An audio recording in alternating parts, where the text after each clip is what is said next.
Discipline is a way of expression. Say you want to express your feelings in stone. Now, stone doesn't give way very easily.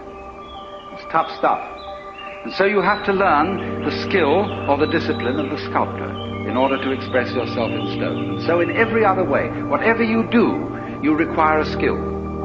And it's enormously important, especially for American people, to understand that there is absolutely no possibility of having any pleasure in life at all without skill. Money doesn't buy pleasure. Ever. Look, if you want to get stone drunk and go out and get a bottle of bourbon and down it, you can't do that except for people who have practiced the distiller's art.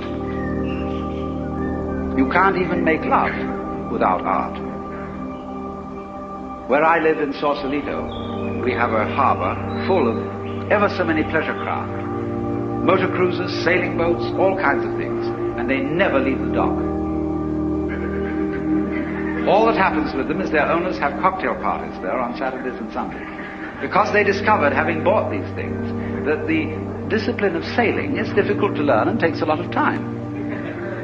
And they didn't have time for it, so they just bought the thing as a status symbol. So, in other words, you can't have pleasure in life without skill. But it isn't an unpleasant task to learn a skill if the teacher, in the first place, gets you fascinated with it. There is immense pleasure in learning how to do anything skillfully. To make carpentry things, to cook, to write, to calculate, anything you want. It can be immensely pleasurable to learn the discipline. And it is completely indispensable.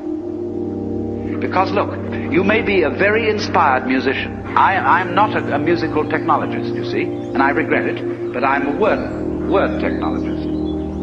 But I can hear in my head all kinds of symphonies and all kinds of marvelous compositions, but I don't have the technique to write them down on paper and share them with somebody else. Too bad.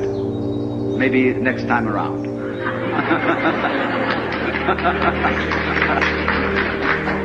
But you see, so far as words are concerned, I can express ideas because I have studied language. And I work very hard.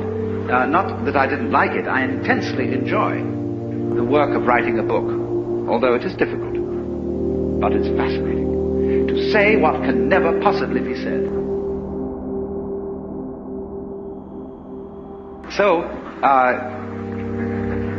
you see what's happening. What you have to do, you have inspiration, but then you have to have technique to incarnate, to express your inspiration. That is to say, to bring heaven down to earth. And to express heaven in terms of earth.